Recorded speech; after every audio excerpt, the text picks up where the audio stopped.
Hey, that was Death Metal Rooster. I don't know if it's copyright free or not, but it was on my buttons board for sound effects. I'm Jared Dog, your late night host of the podcast We Used to Be Comedians. No Bill Blank so far. He sent me a text message and was like, dude, you want to record the podcast tonight? And I'm like, all right, I'm game. This is actually such a flip-flop for me since we've been on lockdown, because this is like back in the day. This is like the time when I was just getting started, you know, 11 o'clock at night, back when I was a night owl. You go to work when you do comedy, you go to work like what, 9 o'clock at night, do the show till 10:30, 11, after party. This is early.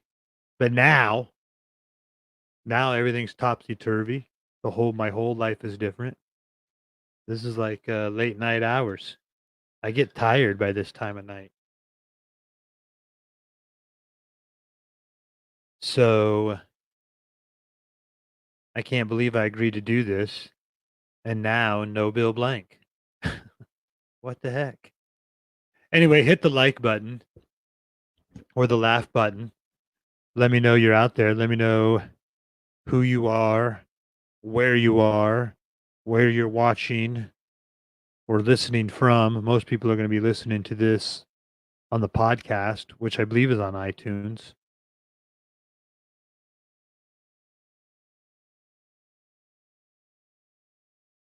Need to get like some new sound effects. Dumbass! That's a good one. I like that one. Some of these, I don't know if they're copyright or not. And if they are, then the podcast is almost impossible to upload. And you get a copyright strike against you on YouTube. God forbid the 6 people watching heard something that somebody else played before. Bazinga! We got a few people giving us some love. John Donovan giving us some love. Barry Bonner giving us some love. Daryl Wayne Horner. Very cool. Barry Bonner, I'm looking forward to heading your way here in a few weeks. Get a hold of me, dude. Golf Cart Comedy Night. Golf Cart Comedy Under the Stars. It's about really the only safe way you can do it, It's just outside. And that used to be called a hell gig. Comedians would avoid those outdoor festival shows like the plague. And now everybody's scrambling to try to put together an outdoor show. That's what I came up in. That was my boot camp, I guess you could call it, was the outdoor shows at amusement parks and fairs and festivals. From the age of like 18, 19, 28, 29, when my first son was born. And then I started to hit the road headlining. Billy says he'll be on in a minute. Hurry, dude. I'm running out of shit to say.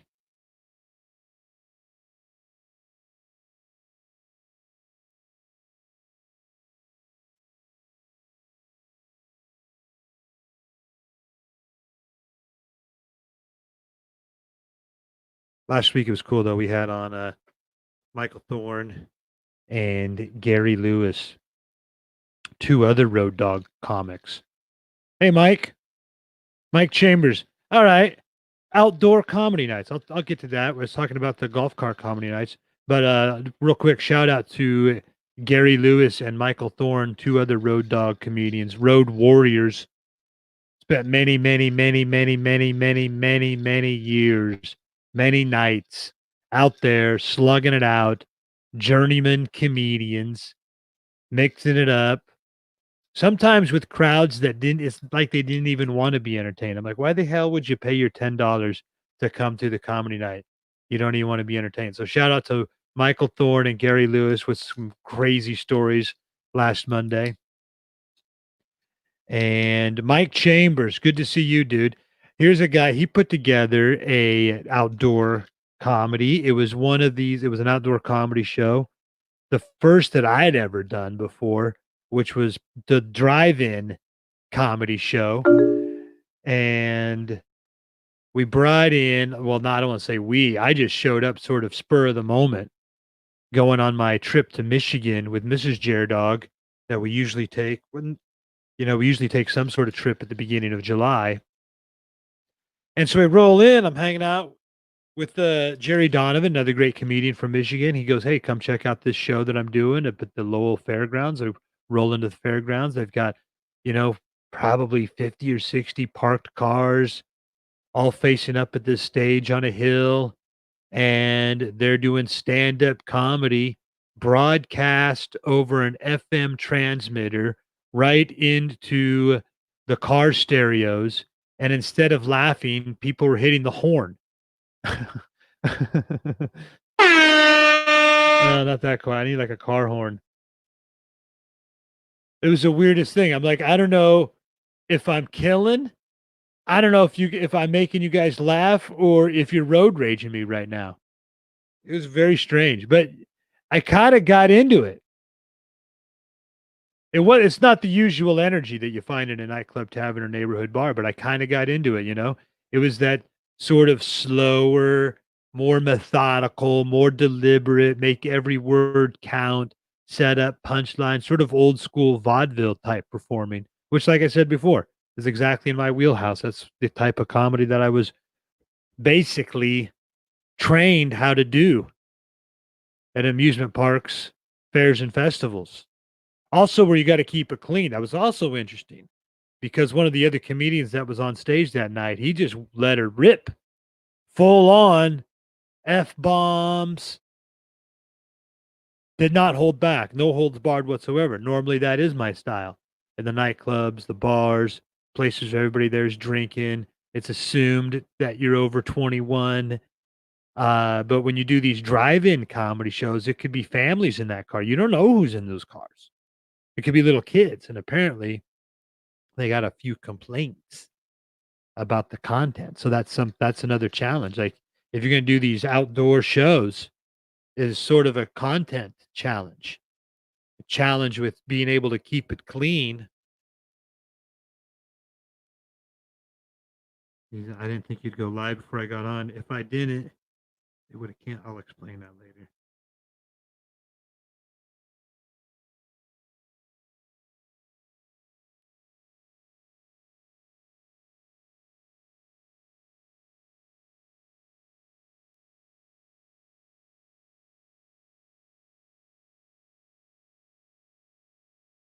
Right now, Billy's laughing at me. I'm like, trying to do the podcast, dude. I'm running out of shit to say. Actually, I don't. You just have to get me started. Sometimes I am a little introverted about the stuff that I'm talking about, but as soon as I get all fired up and wound up, then it's hard to get me to shut up. And now, ladies and gentlemen, boys and girls, children of all ages, let's hear it for Bill Blank. Hey. You made it, man. How do I sound? You sound good. You sound good. Dude, you never just go on before me. I know. The way I have this set up is once I have to program in the time. Uh-huh. And if we miss the time, then it cancels out the broadcast. Oh, I see. And I have to set it up over again. I have to set it up, the whole thing. I have to set it up again. So then I would have to email you the link. And then you know how that goes. We're texting each other. Yeah. I'm in right now. Where are you? The link is broke. What the hell is going on? Is this a new one or is this a different one? Or is this Hey, Billy, remember last week's podcast with Michael Thorne and Gary Lewis? Oh yeah. Yeah, remember? That was awesome. That was great.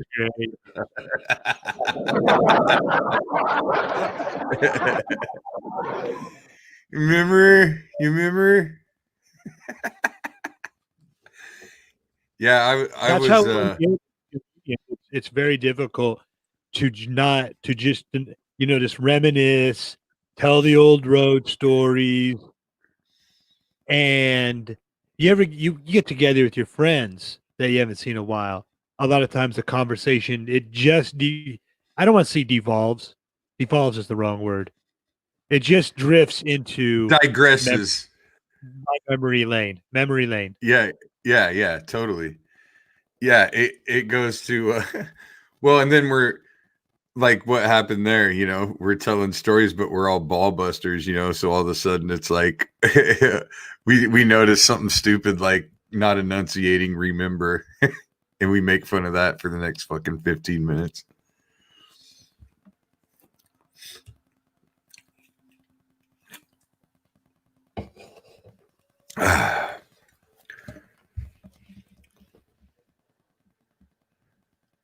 What happened? Did I lose you? Yeah, there we go. All right, now we're back. I was like, what happened? It was just dead silent. It sucks because it'd be bad enough where you're on your phone, you're like, what? Your signal's bad. You ever notice that? Also, when the phone signal cuts out, the person always blames the other person. You're cutting out. Your signal's bad. Who knows who it is? You always say it in an accusatory way. Yeah. What's wrong with your phone? Your signal. What's wrong with your phone, dude? This isn't me. I don't buy bullshit. My phone's not bullshit like yours is. You're cutting out. But now we got to deal with that online. So that's like, okay, now we can hang out. We can actually see each other. Yeah. And then you cut out. Face to face. It's very fast in the future. Then you still cut out. You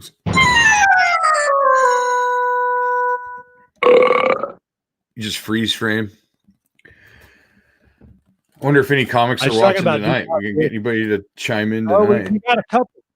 We got a couple. No one's commented yet. Leave a comment if you want, especially if you're a comedian. Yeah, totally. Yeah. That's what this is all about. We want our fellow comics to randomly join us. That's what'll make this thing great. In my opinion, because I don't think we're good enough. I agree.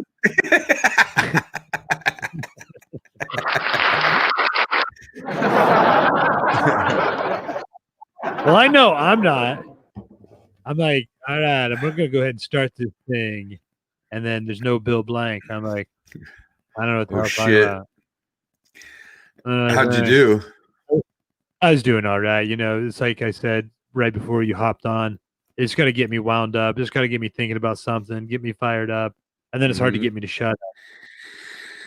I was talking about how now, the thing that we can do, which you're not seeing a lot of, is we can do these outdoor comedy nights, outdoor comedy under the stars, festival style. And, a year ago, that would have been considered a hell gig. Oh, you want to do this outdoor show? Oh, no, those always suck, dude. And now that's like a gold mine if you do these outdoor shows. Well, the thing is, they do suck if there's not a roof somewhere. But right now, nothing sucks that's going to pay us to tell jokes. We'll fucking take anything. Like, we're getting zero instant recognition out of this. At least an outdoor show. Like, at least an outdoor show, your audience, you're getting a reaction that you can at least visibly see. Like, I remember doing one where we were basically standing on the blacktop, like the basketball court at the park, and then people were just in lawn chairs, and I remember we did fine, and you could tell you were doing okay, but you can't hear anything. Like, all the laughter just goes straight up into the ether, so you can see people smiling and you can kind of tell they're laughing, but you can't really hear them, to where you're maybe letting them laugh before you start talking again or whatever else. It's just not that rhythm isn't there. It doesn't feel the same. And then, there's those ones where, I don't know if it was you that was with us. I know God, why can't I think of his name all of a sudden? The magician Nathan Nathan Allen. Nathan Allen. God, why The maniac it was of magic, Nathan Allen. yeah. So me and him, and I can't remember if it was you or somebody else, but we were doing this show at like some kind of small town fair type deal, and we did it. It was outdoors, but it was like in a shelter house, you know, so there was still a roof, even though it was all open. Yeah. So that was great because the laughter all was contained and it echoed and it all, you know. And I think we can do those, can't we? You know, and maybe you do an outdoor show and you put up a big ass canopy thing, you know, just if you can have a ceiling for the sound to reach, it's fine. I don't know if you feel the same way. Yeah, you know. Well, I don't, but I mean, I know exactly what you mean, and the only reason I don't feel the same way is because I spent 10 years doing outdoor shows at the amusement parks and state fairs and festivals where, you know, forget trying to contain the laughter with a roof.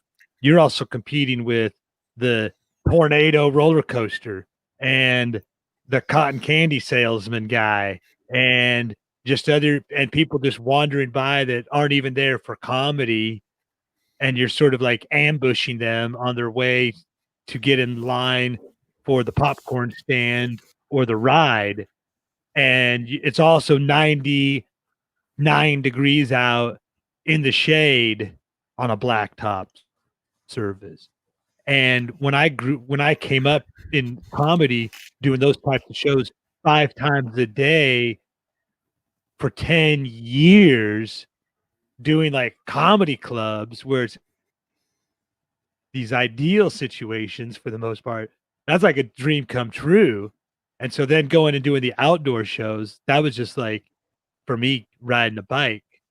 It's a, when you know what I mean? It's like boot camp for comedians. Yeah, well, and if you could start out on the street doing street theater, right, you learn a lot.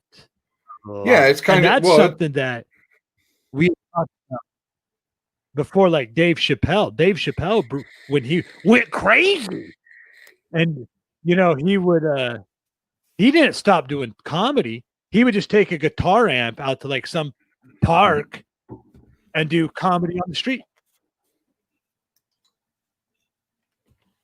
Yeah,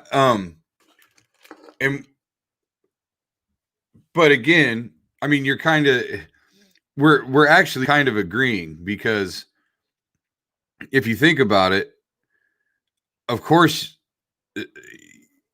you can do the outdoor thing. It's not ideal. No. It's not ideal.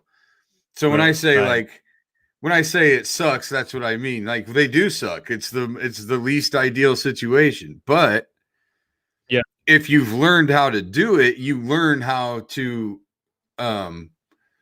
like when you're in a comedy club, all that laughter is there and all your rhythms develop. I mean, it's organic, it's easy. But when you're outdoors, you have to learn how to read that energy differently. You have to your timing has to be based more so on what you can tell is happening, rather than just all those laughs. So like you're probably looking at the people who are paying attention. You're probably performing for, you know, the people that you can tell are actually captured. And so you're feeding off of those people. And over a 10-year period, or even maybe one summer, after you do enough of them, you start to learn how to pick up your cues. If that's exactly sense. Right. It's just a different, it's a different muscle. It's a different muscle. So that's why I say, if you grew up training those muscles, so to speak, it's great to have all the muscles. Right. Yeah. You know, I would always make this comparison because comics will complain about anything. They'll be like, "Oh, this sucks," and then it's like, and then as soon as you just take the gigs away altogether, like, I'll take any fucking gig. And but I used to say back in the day, I'm like, you can't complain because this is what you wanted. It's like in The Godfather. This is the life we chose. You know what I'm saying? And I would see these guys like, that was terrible. That sucked. I'm like, okay, in the movie Kill Bill, Uma Thurman goes and sees that kung fu master who is like, can you chop through that block of wood? And she goes, yeah, I can, but not this close. And he like grabs her arm and twists her arm behind her back. And he's like, is that what you would say to your enemy who's trying to kill you just because they were that close? You say, oh, I can't fight that because I'm only 2 inches away. Or would you put if you're going to be a comedian, like, are you going to go and say, oh, I couldn't get laughs tonight because of this? Or are you going to figure it out and jujitsu your way through that situation and make it work? Yeah, 100%. And that's where we're at right I now. also think that said, I also think that you can get to a certain point in your career where you're like, I don't want to deal with that shit really? anymore. Yeah. I'm still like, I'm not proving I'm still that doing I can this. put my fist through the fucking block at this point. Right. Yeah. You know? Yeah. And now we're all the problem is reset back to that. The problem is who have you proven it to? Yeah. It's like, yeah, I've proven it to a few people that can actually do something for me. But most of the people I've proven it to have no ability to get me any work right now whatsoever. Nor does anyone else fucking know them or what they think about anything.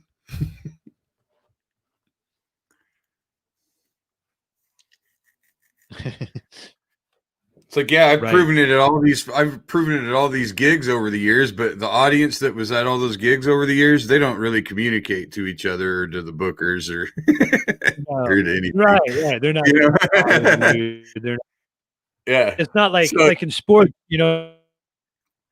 people watch that game, they'll release the stats in the newspaper. They don't even release the stats in the newspaper. They don't even release like Bill Blank achieved an average of 4.3 laps per minute, and also a record-breaking 6 pause breaks with a. They don't do anything like that, But like, you play some bullshit sports game that nobody even pays attention to. Those stats, and if it's baseball, they only have to hit 300 to be great, and that's 3 out of fucking 10 plate appearances they get a hit. So like, as a comic, Bill Blank needs to at least bat 990. A comic that only bats 300 probably isn't in the business very much longer. Right. Because even one joke that bombs can throw the whole rest of your night off. Yeah. Or that's the one thing that everybody fucking fixates on. Because it was one. It was a really like tough. Awkward. Yeah, it was an abortion joke or something, Yeah.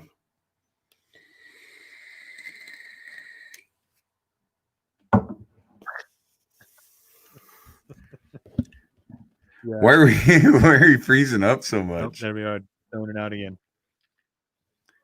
Yeah, that was happening to me. I didn't get my instant recognition. I didn't hear you laugh at that until like a minute after I said it. This is like doing an outdoor show. Oh no! Yeah, I was about to say.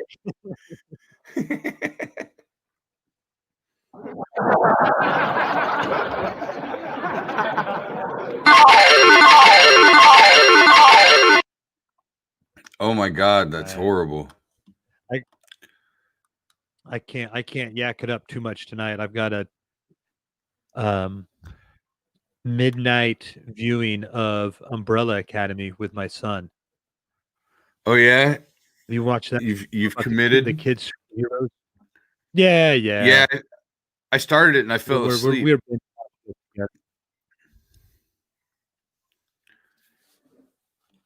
I like those. Yeah, I don't binge TV too much, or Netflix or whatever you want to call it. In fact, the only other show that I've really done that with, I did that with House of Cards.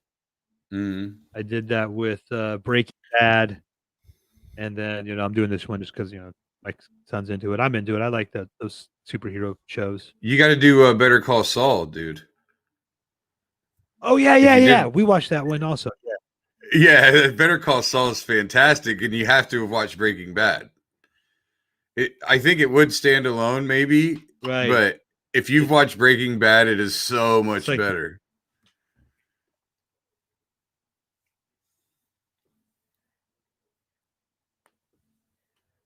yeah, it's the prequel.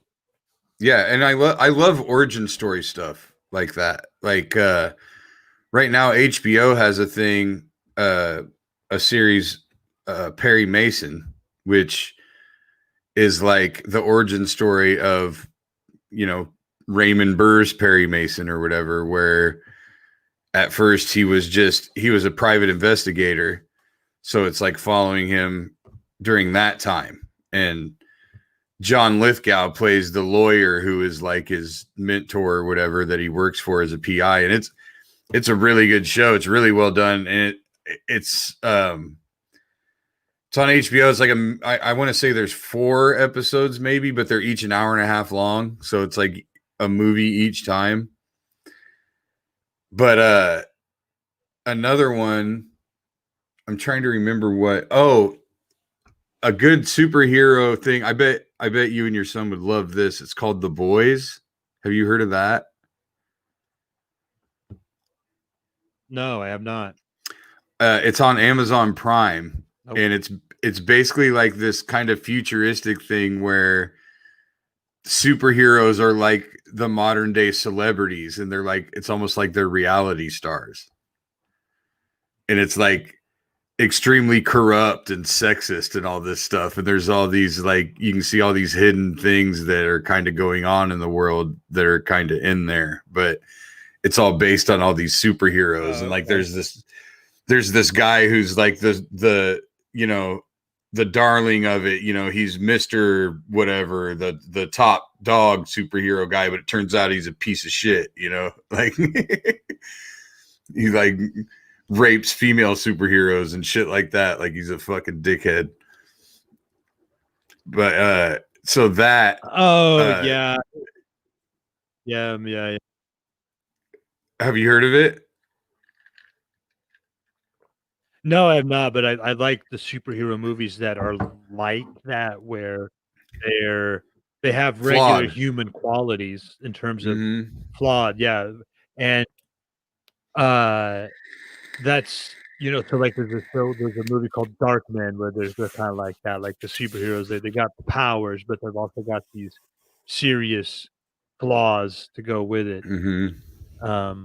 Even the best Marvel characters are like that, like, you know, you look at, like, I think some of the differences between some of these new, heroes that are in some of the reboots of the movies, like, if like, in Star Wars, like, the reboot of the Star Wars with, the new ones with, the female hero. She has, like, no flaws.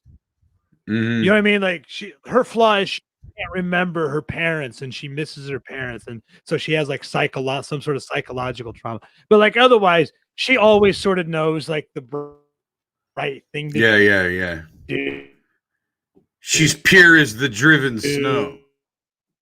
and she doesn't really struggle internally, but, like, if you watch these Marvel Driven Snow. And Captain Marvel is like that. Captain Marvel is all pure as the driven snow, just can Yeah. can be she just has some secret power that magically appears. And then that's what but like old school, he like even Superman. Superman like had to struggle for selfish gain, like winning the football game, Yeah, yeah, you yeah. know? Uh, uh, Do I use my powers? Uh-oh, Jared Dog went away. I think Jared Dog's having some internet issues tonight. There's it's been pretty choppy on his end. I don't know what it looks like to those of you out there on mine, but I think that I don't think it's looking too good right now. He's just spinning and spinning. I'm going to get on the phone, send him a text, see if he's even aware. Let's see.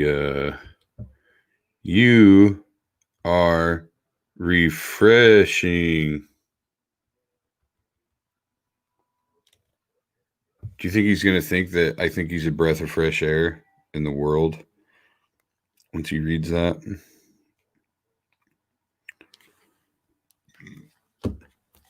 Really not sure.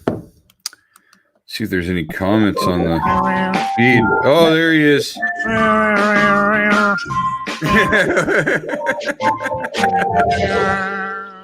We're back, ladies and gentlemen. Oh my God. No. Now you look great. You look clear as day and sound good. What'd you do? I went old school and plugged in the phone cord into the computer. That's what I was telling you to do last week. I know, and it works. Yeah, that's way better. That's how I have mine. It's just so much quicker. You know how I discovered that was I was on the road somewhere in a condo. I think it was Richmond, Virginia. And they had there was the wire and obviously wireless or whatever, but at that time I downloaded music all the time. Like I was like post Napster, but like the torrent sites and stuff. So I was always downloading music, and I was trying to put a thing together for my wedding with all this music and stuff. Yeah. So when I had it wired, it literally took like 15 seconds for the full songs to download, where when I download a song at home on wireless, it would take 8 minutes to download a 2.5 minute song. And then, so I had it when it was wired, it was just it was so fast. And that's how I figured out that was way better. But then anyone who works from home, anybody will tell you like you need a wired internet connection so that you can perform all your duties without interruption. Right. Yeah. But then you just got to stay planted in one place. I like to move around. Yeah. Whatever. Well, in this case, just put up your fucking green screen and we can pretend we're in Delaware. I'm in San Francisco. Hi, I'm in Delaware. I'm in Mercadonia. Mookalaka Haley, come on, you want to lay me? Pass the poi mahalo. Jinga dongo, jinga dongo. Mecca lecca hi, mecca honey ho. Mecca mecca hi, mecca Johnny ho. Mola meko hey, mokachani nani na. Have you seen the new Scooby Boo, Scooby Boo? Zip, zip, zip, zip, zip.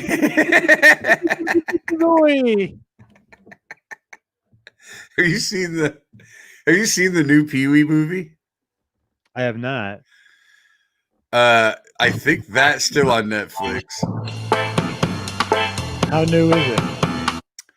I think it's a couple years now, but there are so many. It's great. It's fun. Did you like the original Pee-wee movies? I don't know. I don't think I've seen the Pee-wee movie. But I freaking loved Pee-wee Herman. I thought Pee-wee Herman was the bomb. And now looking back and knowing about comedy, what Paul Reubens was doing was freaking brilliant. He was doing a children's show for adults. I love that. I love that whole idea. And this is kind of what I was talking about before you hopped on. I love this whole idea of being able to do clean comedy that is still like super edgy when you dissect the innuendos. Mm-hmm. Like I freaking love that stuff. I like the old Batman series from the 60s. It looked like it was for kids, but there's serious sexual innuendo. Oh yeah, especially if Catwoman's involved. Absolutely. Yeah. I mean, and there's no you'll have to reach around the other side of my utility belt. That's the wrong capsule. like all these, like I love that stuff. And I do too. I thought Pee Wee Herman, Paul Rubens was fantastic at that stuff, especially those original Pee Wee Herman shows that were on HBO. Yeah, the Pee Wee Herman show, the one my mom bought that for my sister and I for Christmas one year on DVD, like several years ago, because when we were kids, we were one of the only families in the neighborhood that had HBO. And so everybody, like the Tyson fights, we would have parties. Everybody would come over to watch the Tyson fights. Well, the Pee Wee Herman show was on HBO, like you said, and we watched that as a family and thought it was hysterical. And when we were kids, we would watch that shit over and over and over. I mean, we have seen that show 100 times, probably, my sister and I. Like all the Miss Yvonne and that. I wish on my secret stars. Captain Carl and Phil Hartman was absolutely brilliant as Captain Carl. He was great. And but this new one, there's all these just super dad jokes in there that were so Pee-wee back in the day, and like how he's afraid of snakes or whatever. He ends up at like this snake museum. And he walks up to a thing that's like water moccasins, and you flip up the lid, and there's like a pair of actual moccasins and a puddle of water inside there, and he's like, and there's like 3 or 4 different things like that, and he's eventually just going, "This is stupid!" Like, it just fucking made me laugh. But there's this one part I want you to watch it. I don't want to spoil it for you, but just keep in mind, there's a moment where he's like with Amish people. And when that comes along, if and when you watch it, just that shit is, I cried. Like I was uncontrollably, could not stop laughing at this fucking part. And I promise you, it's dumb as shit. Like there is nothing brilliant. I mean, it's brilliant in its simplicity. It's brilliant, like Steve Martin was brilliant. You know what I mean? Yeah. But like it is. I hope to God it makes you laugh so hard. I hope so. I'll feel better about myself if you do, because I was seriously like fucking crying, dude. Make the recommendation and then it tanks. Yeah. It's the worst. Hilarious. This is so funny. Yeah. But although that's kind of the mistake right there, because building it up too much. Mm-hmm. You think you think 2 guys who used to be comedians, we'd know these kinds of things. No, we're fucking terrible at it. That's the thing. Like, was it last week? Didn't I tell you guys the orange head joke last week? No. Have I ever told you the orange head joke? Maybe. I feel like we've done it on here. Maybe. Again, there's only 2 people watching. You know what I like about 2 people? Because it was only 1. And I'm like, oh, shit, we just doubled the size of our audience. Yeah, and that's how you announce it. We just doubled. Yeah. You don't say it went from 1 to 2, you just say we doubled it. We just doubled it. And we double it. Our audience doubles every half hour.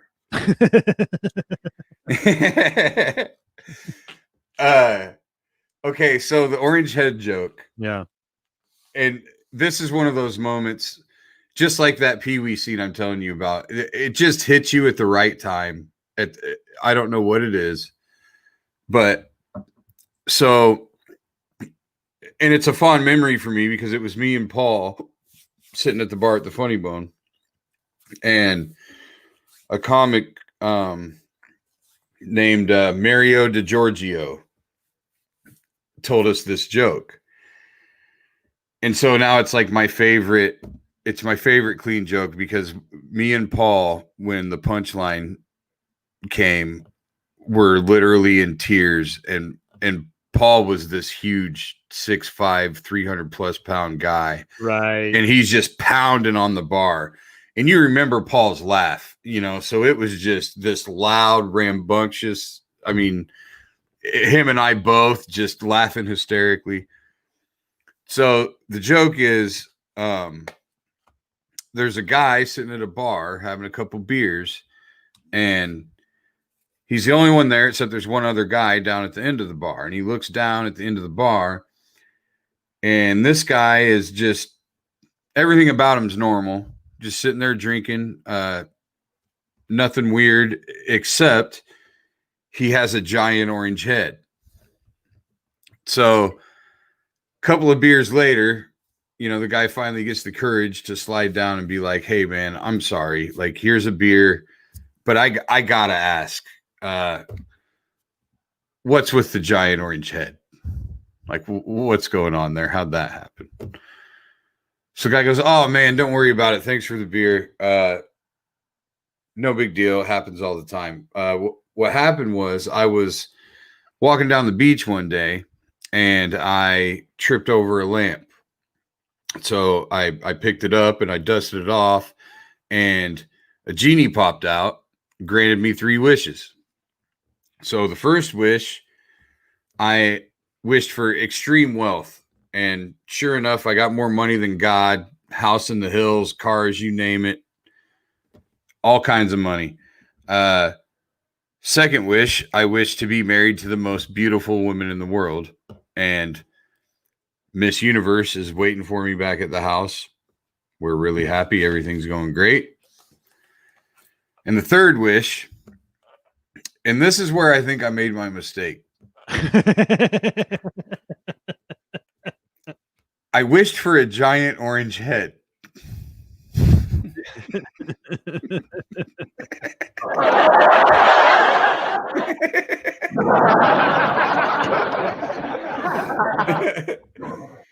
And we fucking lost our shit laughing. And I know why. I know the reason was because we were both, and I'm sure you were doing the same thing. The reason that joke is so funny is because the whole time you're listening to it, you're thinking, okay, what weird thing did he wish for? Like, what resulted? How did this get twisted up, right? Yeah. And so the whole key is, and this is where I think I made my mistake. Yeah. Dude, we lost our shit laughing at that. And that's one of those jokes. I mean, that's a 50. I mean, I tell that joke to people and they stare at me blankly, and it's fucking even more hilarious to me when that happens. But yeah. But when somebody laughs really hard at it and understands why it's so funny, I instantly love that person. It's also beautiful to do those types of jokes when you're in the comedy club and you're in the back of the room. Exactly. And the comedian does one of those, and he knows what he's doing. He knows what he's doing. And the audience is clueless. And it's one of those rare moments where the audience not laughing, it's hilarious to everybody in the know. Yeah. All the comedians in that room. The audience not laughing becomes the funniest thing in the world. Oh, it's like doing the Aristocrats. Yeah, exactly. That's exactly what it is. Like, I did that.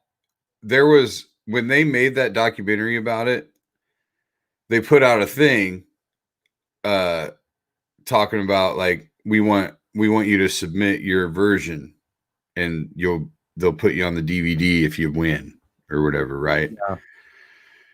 So I set it up to record a version of it at the Funny Bone, at the old Funny Bone in Urbandale, when that was happening, and it was an open mic night, and I got annoyed when that doc was coming out because all these people started having Aristocrats nights and stuff. Yeah. So, like, that's not what that was meant to be. Like, the audience is not supposed to be prepared to see that. Right. And it's the same with roast. Like, once they did a few roasts, and suddenly everybody had to do like their own homemade roast. Yeah. Which roasts are so fucking stupid if the whole room doesn't know who you are. No, So exactly. like, It's why it is meant to be like sort of like a comedian's lifetime achievement award, yeah, it's a love like fest. not a party, like not a parlor party private event kind of a thing. Yeah. Unless Unless unless you're the guy who's retiring from the company. exactly, it's a private thing where everybody knows you, or a family thing. I mean, you name it. But if it's a family thing, then family members are going to be up there doing some roasting. You know, it's not But this. even then, they'll suck because they're Yeah, you know what I mean? most of them, yeah. But You're talking about the aristocrats, right, yeah. So they would do these aristocrats nights where the whole audience is there to see all these comics do their versions of the aristocrats. Well, that fucking the aristocrats is supposed to eat shit. Like that's you're yeah. not supposed to fucking go up and crush with it. No, that joke is meant to. It's supposed to take everybody by surprise. It's Right. supposed to just fuck up everything. Like Yeah. that existed. Like an Andy Kaufman bit. Yeah, the aristocrats existed as a rite of passage. It was like it was a vaudevillian thing where listen, they basically forced you to go up and eat shit. You needed to go eat shit while making your peers respect you at the same time. Right. You know, so it was like a way of doing that. That's right. It's like what we talked about back in the day when they told me when the round guy told the audience not to laugh at me. It was like a fucking passing of the, not a passing of the torch, so to speak, but like okay, you're welcome, you're in. Yeah, like right.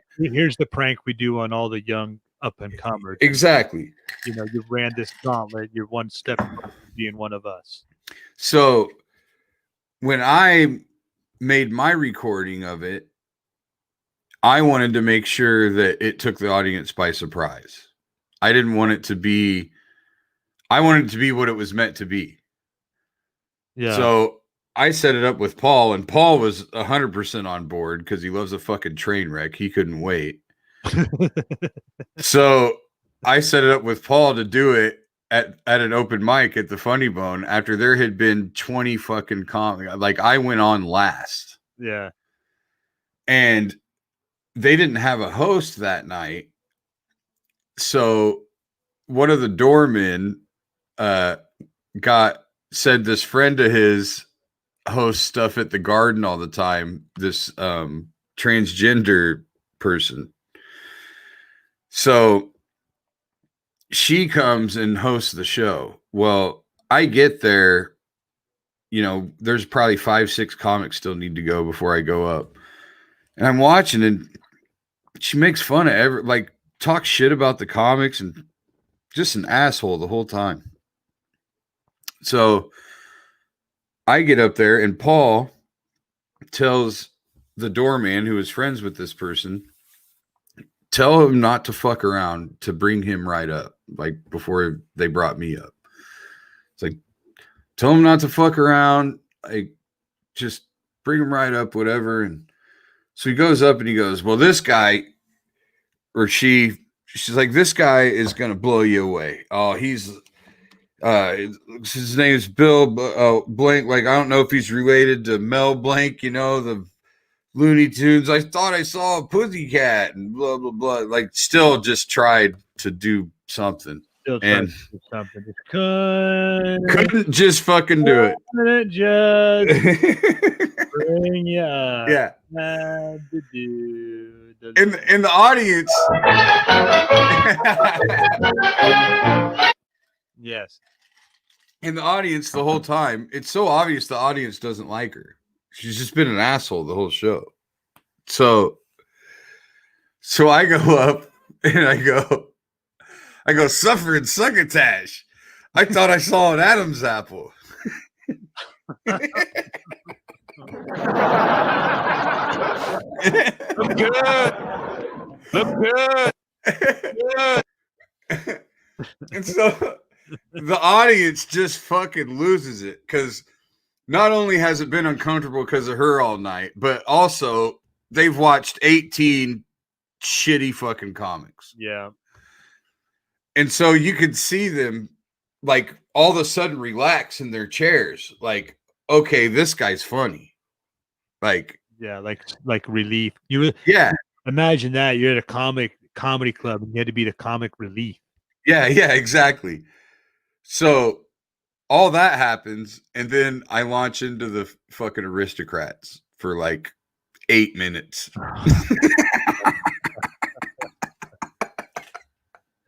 And it was bad, dude. And in the recording, it kind of sucked because in the recording, you could hear Paul right next to the camera just laughing hysterically the whole fucking time. And like at one point, somebody in the audience is like, "Get off the meth, dude!" And like, there's all in the middle of your Aristocrats bit. yeah. Right. Like I had him like. I don't even. I wish I could find it somewhere. I don't remember everything, but at one point I had you had him like the palm of your hand. Yeah, well, but I mean, line. In the Aristocrats part though, like at one point I had the family like ice skating through a like big pool of menstrual blood and spitting cum back and forth like fountains and shit. Like I had this whole. It was fucking bad, dude. It was bad.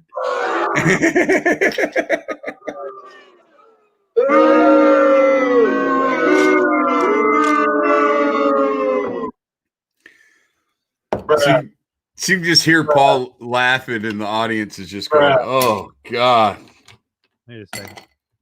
No, I do. I've got a button on this iPad that we can actually contact Paul in heaven right now. Oh my God! You can? He's laughing right now.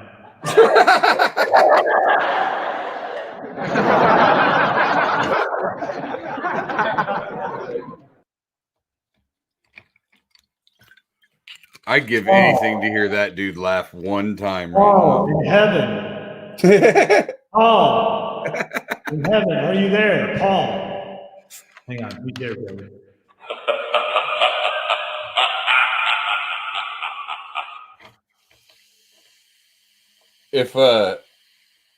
If you were like one of those psychic people, yeah, I'd be like, yeah, that's not him.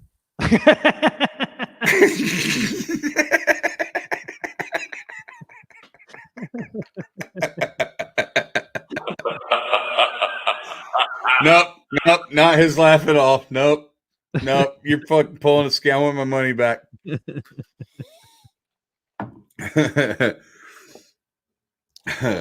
He sang Henry VIII to me all night. What's that from? Ghost. Oh, yeah. That's how he got me to go out with him. Finish him. Falcon punch.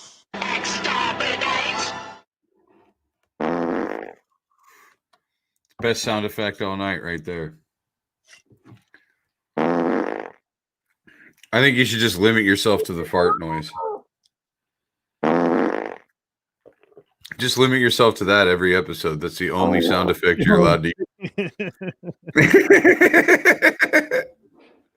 No matter what the situation, that's the only thing. That's good. That is a good one. That was a good push.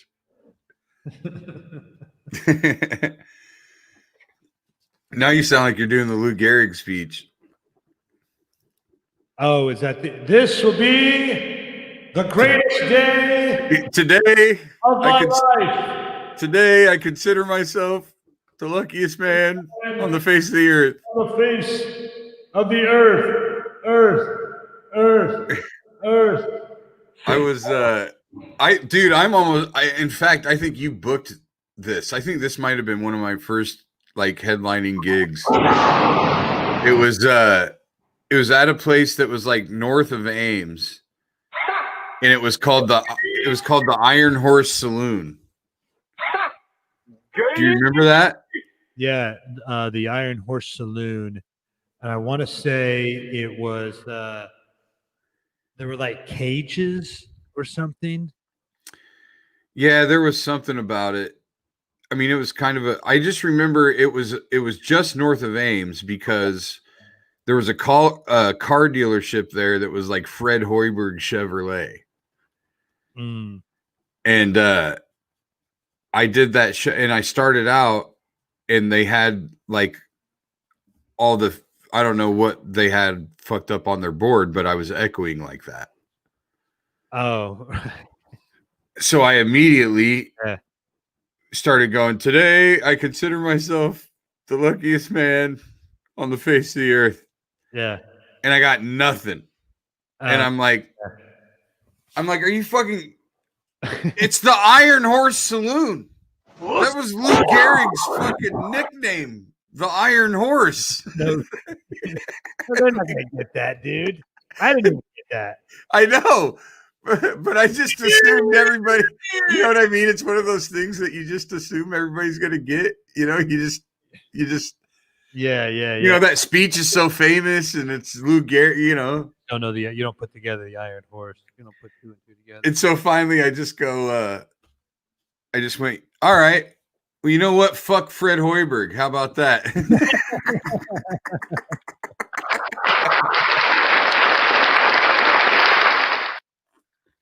It was like there was like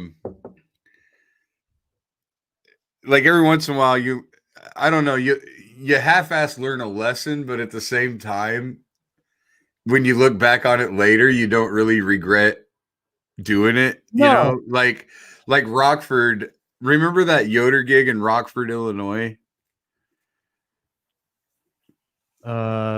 Yes. The it was like Whiskey House or something like So yeah, that sounds about right. Yeah, I don't remember quite the name of it, but it was like a Thursday, yeah, Wednesday or Thursday type. So my first time there, I get up and I go, Rockford, Illinois, home of the peaches. So glad to be here. And I was like, look, I don't care what anybody says.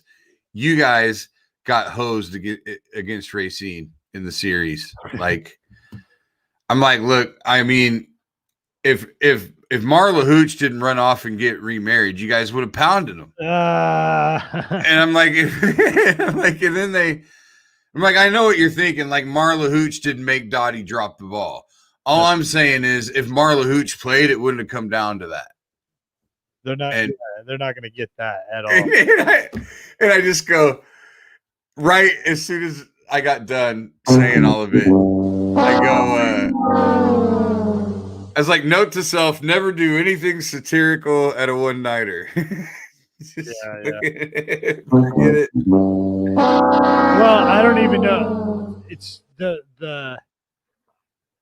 they are not putting that together. That's from League of Her Own. Yeah. Either they're not. As soon as you said Racine, I'm like, oh right. I got it. They that's just not something they're gonna get there, man. Like they don't get.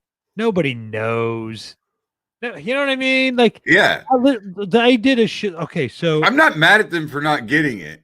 No, it's like I said, it's one of those things where like I learned a lesson in that moment as far as just doing a good solid show for any audience in particular, you know. But at the same time, when I look back on it, I don't regret doing it because it's fucking hilarious. Absolutely. To just, you know, tell people that it happened. Right. Just happened. And it meant nothing career-wise at all. Right. You know? I did a show in Woodstock, Illinois, north of Chicago. It's where they filmed the movie Groundhog Day. It was on Groundhog Day weekend. I did the show there like on Groundhog Day.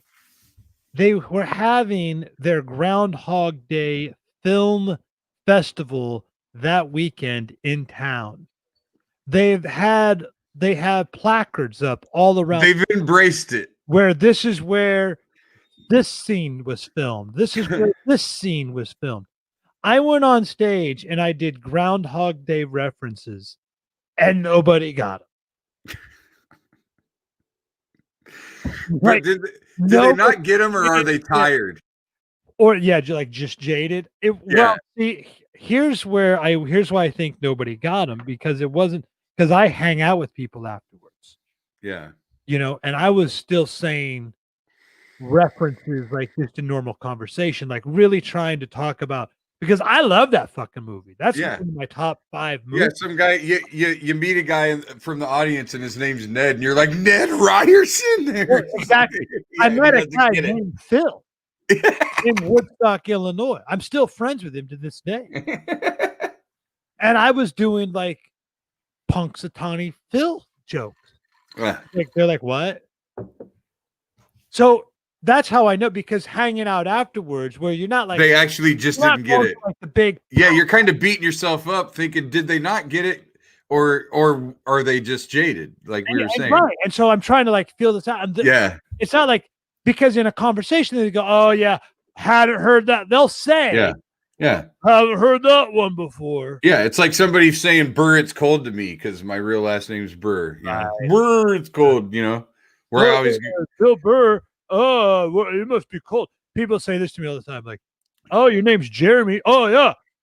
You spoke in class today. And then if I would do that, they go, oh, you don't get it. I'm like, no, dude, I get it. I've heard it 70 Yeah. times. But would it be funnier? Woodstock, Illinois, where they know about Groundhog. Yeah. And they weren't saying anything like, I've heard that a million times. It was just, what? Huh? Would it be funny if I came? Would it be funny if I came up and I was like, I go, hey Jeremy, you seem like a harmless little fuck.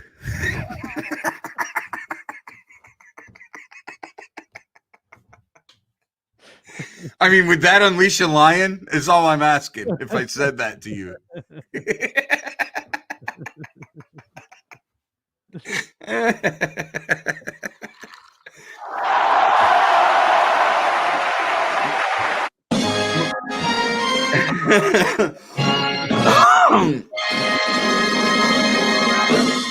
My go-to was always when somebody would say Burr, that it's cold, because people do it on accident. They won't even be thinking about it. We'll be walking somewhere and Burr, is I'll just say their last name and act like I'm cold. Williams. Yeah, Williams, it's cold out here. Whoa. I do that shit all the time. But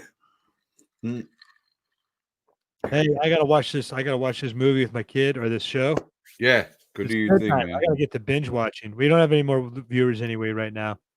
We'll be back soon. For sure. Comedians.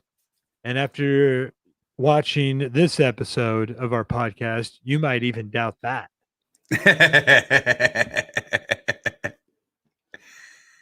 Yeah, well, we'll hit our stride.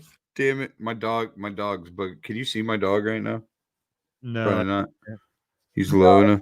I was started off the episode like, I'm usually just tired. I used to be such a road warrior. I used to be such a night owl. Like 11 o'clock at night, I'd just be getting started, just be getting fired up. Now I'm like, that's time to wind down, man. Yeah, I'm like, because I'm working kind of that those dinner time hours right now. It kind of serves in that same way for me, where I get home at 10 something, and for most people that's the time you're winding down, because you got off work at 3 o'clock or 5 o'clock, and for me it's just like I got off stage. Like, right, you can be tired, like we'll be on the road and we'll be tired, and as soon as we hit the hotel room, we're not tired anymore. Chill out, buddy. All right, I gotta let my dog out. Look at him. Look, he's fucking Jax. You wanna go outside? You ready to go outside? Do you wanna go outside?